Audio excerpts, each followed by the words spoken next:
Hello, and welcome to Connecting Jewish Grandparents, the Grand Plan podcast. I'm thrilled you're here to join me in being intentional about our Jewish legacy, where we come together as grandparents to connect with each other, connect with the Torah, and connect with our role as Jewish grandparents. Please engage with the podcast, share, like, follow, review, and really share because the work that we're doing is so important. The work that you're doing, the biggest indicator of Jewish continuity is the role of active grandparents. All right. I have more to say about Grand Plan, but for now, let's go into the Torah portion of the week. You might be surprised about Parashat Naso. It is one of the most repetitive sections of the Torah. And you might think, why am I excited to go onto something that says the same thing over and over again? The leader of each tribe brings the exact same donations to the Mishkan: the silver bowl, the flour, the oil, the animals. And again, we'll name the next tribal leader and every single item that he brought. If the Torah had a human editor, they probably would have said condense, too repetitive. Just say, and then every tribe brought the same thing. This isn't how we generally would write something, right? But the Torah repeats it again and again, 12 times. So obviously, no, the Torah does not make a mistake and it does not need a human editor because it was constructed by the divine. So, what are we looking at here? I'm going to state this more than once because I think it's so important to hear. I believe the Torah is teaching us that no act of giving is truly repetitive. When we look at what is happening in the parasha, every tribal leader that brought it is a different person.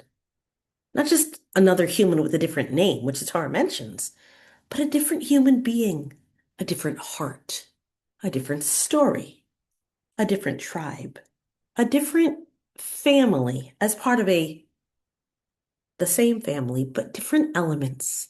And so each one mattered enough to be mentioned individually. So let me take that to you. Does grandparenting ever feel repetitive? The same phone calls, the same favorite food, the same brachot, the same birthday card with the same check, the same questions, the same reminders, the same traditions, the same bedtime story again and again. And sometimes, because these same moments are repeated so often, people can begin to underestimate them. But perhaps what the Torah is telling us is the crucial fact that repetition is not redundancy. Repetition is how belonging is built. And you probably knew that already. In the list of grandparenting things I named, you might not love reading the same bedtime story or telling the same bedtime story again, but you kind of do because of the longing that that child feels to connect with you in that way. You've probably felt it. And so you probably already know what modern psychologists are telling us. Researchers consistently find that children thrive through repeated experiences of connection and predictability. Family rituals and routines help create emotional security, identity formation, resilience, and stronger family attachment. Children especially internalize love through repetition. That repeated element, right? Maybe you know, outside of Grand Plan, I'm a kindergarten teacher. And children really value knowing that the day starts the same way, that we say the same songs each morning. And when that routine shifts, they feel concern because that routine gives them belonging and identity. They know where they are and who they are within that framework. So that's the classroom. But think about it in their home and in your home and within your family system. It's the same song in my classroom, but in your home as well, the same berachot, the same favorite food, the same Shabbat meal, the same hug. That repeated moment, those repeated experiences become emotional architecture of belonging and of identity. I said you probably already know it and probably already feel it and didn't necessarily have the words around it, but it's also hard because in many ways, this is countercultural right now. Modern life prizes novelty, speed, visibility, uniqueness. You want it fast and you want it now, and it has to be cutting edge and it has to be new and it has to be different. But the Torah lingers over the repeated acts of contribution. Maybe, maybe obviously because the deepest parts of life are repetitive and they need to be. Love repeats itself and parenting, you have to keep doing the same things as grandparents, showing up consistently in the same way. Tefillah, our prayers, our davening, they repeat on themselves over and over. And they are that same architecture of identity and emotion and belonging. Shabbat, the joy of Shabbat and the struggles and the pleasure, it repeats itself. And through all of these, through this repetition, identity is formed. Belonging is achieved. The individual within the structure.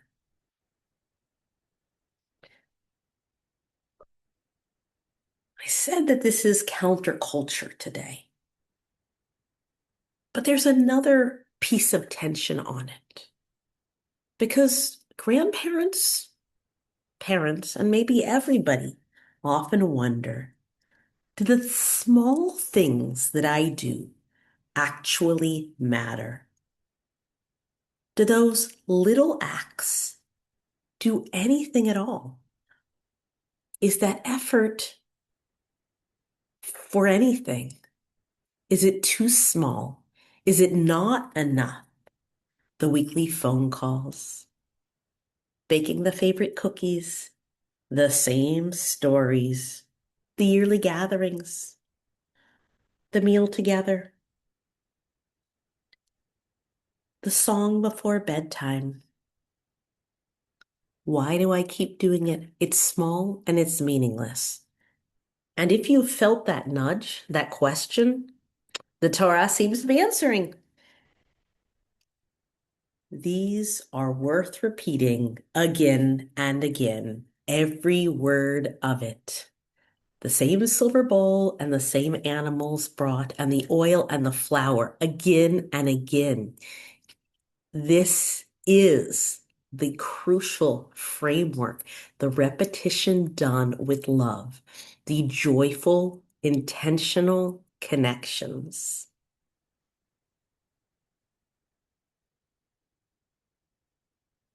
I know how much I spoke about my Bubby Shabbat last week and the songs that my Bubby sang. I'm not a musical person, and yet I can hear her singing the Jewish songs, the funny songs, and she would sing them again and again, and I would beg for them, even though I don't really like music. I would beg to hear them again and again because I knew what I was getting. And you're doing the same thing for your grandchildren. The key idea here, what I really hope that you leave with, is the things that shape us most are not the big dramatic moments. They're the micro moments that are repeated again and again. It is the consistent, the intentional, the joyful that we need as grandparents, as grandchildren, and basically as people. What the Torah outlines for the Mishkan is those donations were not random acts. They build a sacred, shared space. And that's what grandparents are doing too. You're building your own Mishkan of sorts. Every repeated act done with warmth and hospitality, listening, remembering, gathering, repeating, being present. This builds the family Mishkan, a place where you can be together. I'm particularly excited to be doing this podcast today at this time. Parashat Naso is a beautiful and exciting one. But in many ways, this is my 1 year anniversary of Grand Plan. A little more than a year ago, I had this idea of, well, more than that, of creating transforming the role of grandparenting. And at that time, I believed that the transformation was empowering grandparents to be Jewish educators. And I put together a curriculum to help grandparents be what I was in the classroom because I think they can do it even better than I can. Because as I said, I come in and I sing the same songs each morning, and the kids are happy with that routine. But the songs that my grandmother sang to me mean so much more than what the teacher sings. And so that was initially my big revolutionary plan. And I put together contact packets, and some of you joined me in that journey of becoming the teacher for your grandchildren. But a year later, I know that this is not the piece that's missing because there are the kindergarten teachers and you're the grandparents, and it's not the exact same role. Some of them you will do better than me. I'm going to include the show notes for what I believe is the best cheesecake balls, right? We're coming up to Shavuot to make with your grandchildren, like especially ages like 3 to 7. So cheesecake truffles. I'll include that because those are things that when you do them in your kitchen or even on Zoom, because you can do it remotely with your grandchildren, it has a magic that can't really happen in the classroom the same way.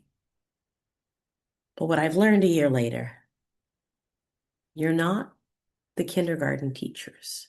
You are the grandparents with so much more potential. I invite you to join me in becoming the grandparent you want to be, the workshop series of looking at who your original grandparents were, the avot and the imaot, the matriarchs and the patriarchs, for you to maximize your personal potential as a Jewish grandparent.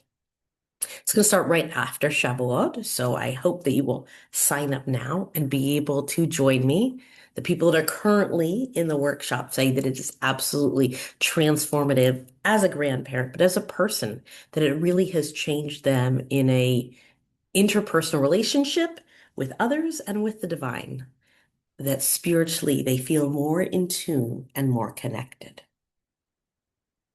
So as I come up 1 year on Shavuot of what Grand Plan was and is for you, the grandparent that was, is, and can be, and will be, I want to take you on the next steps. And if you're thinking, oh, interesting, but I don't know. I don't know if that's really for me, but it is for my friend. So share it with that friend. And maybe you and the friend come together to do it because the cohort in many ways is just as powerful, maybe more powerful than the course itself, because it's who's going on that journey with you.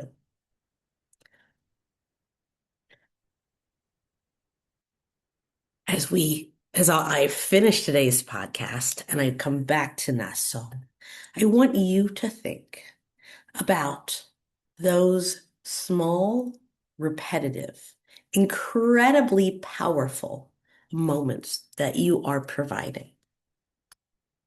So, what repeated acts in your family become emotionally significant?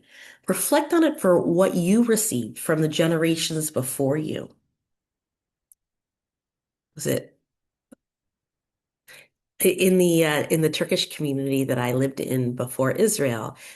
The food was obviously such an important part of it, but every step of the process of making the food. So it wasn't just eating the boreka, it was doing the repolgo, the pinch and fold, pinch and fold.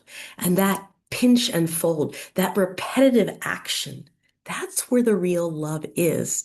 It's eating the boreka, but it's every step up to that. It's the repetition of doing it. So what is it that you have from before? The micro love moments that you are then bringing forward every word, every step, over and over, like all of the tribal leaders, every detail included, because every detail matters more than the big exciting moments. It's the small things that you do that are creating that lasting memory.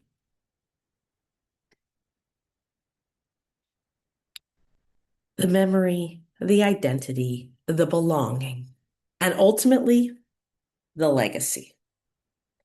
So please, as I said at the beginning, please share this video. Follow me for more. Every week there is a new Torah portion.